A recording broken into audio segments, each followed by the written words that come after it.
That's based on a true story about a guy named John Nash who came up with something called the equilibrium theory. And the equilibrium theory is the basis on how the worldwide markets run. Now you might say, well, gosh, that's not really a great testament right now, but overall they run pretty good. But what it's based along this premise and what you just saw, it's called the 95-5 rule, all right?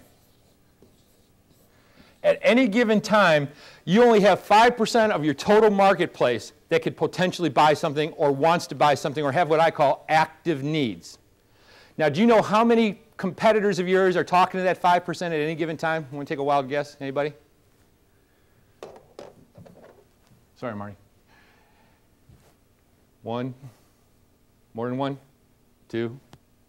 More than two? Three? More than three? Four? More than four? Five? Six? Seven. 7 customers, including you, are talking to 5% of your marketplace because they're active right now. They're pinging, okay? They're looking for something that you need. They might be looking for some type of consulting on healthcare. What do you do? I work for Intercontinental Hotels. Oh, beautiful. So you might have people, there might be a convention coming into town, a big sporting event. So it's getting pinged at any given time. Now, us being salesmen, we're going to close, minimally at about a 30% ratio, okay? So where that means about 1.5 sales there. All right, that we're going to get if we're just average. But do you know how many people are talking to that 95% who are in what I call passive needs at any given time? Wild guess?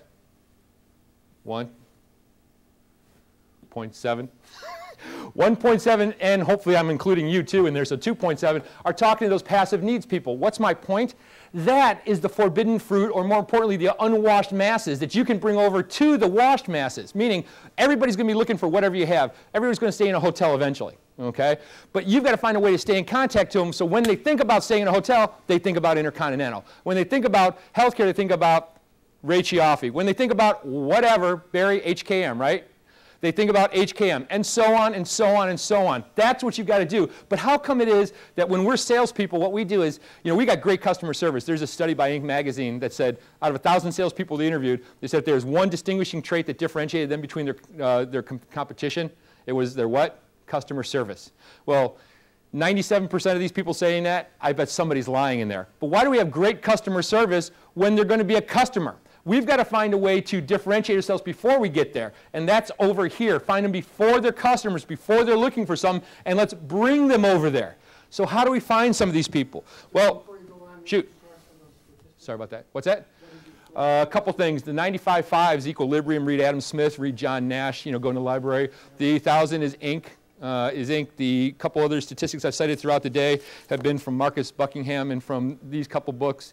Little Red Book of Selling, as well as Spin Selling, and I also rent databases. I spend about $16,000 a year renting a couple different databases so I can throw out statistics like that, so when somebody asks, I can give them websites. They can go to it, check it, so they know I'm not full of poo-poo. But good question, all right? So, what part of it is, that, but here's the other thing that you need to know too. You need to know where your sales are coming from.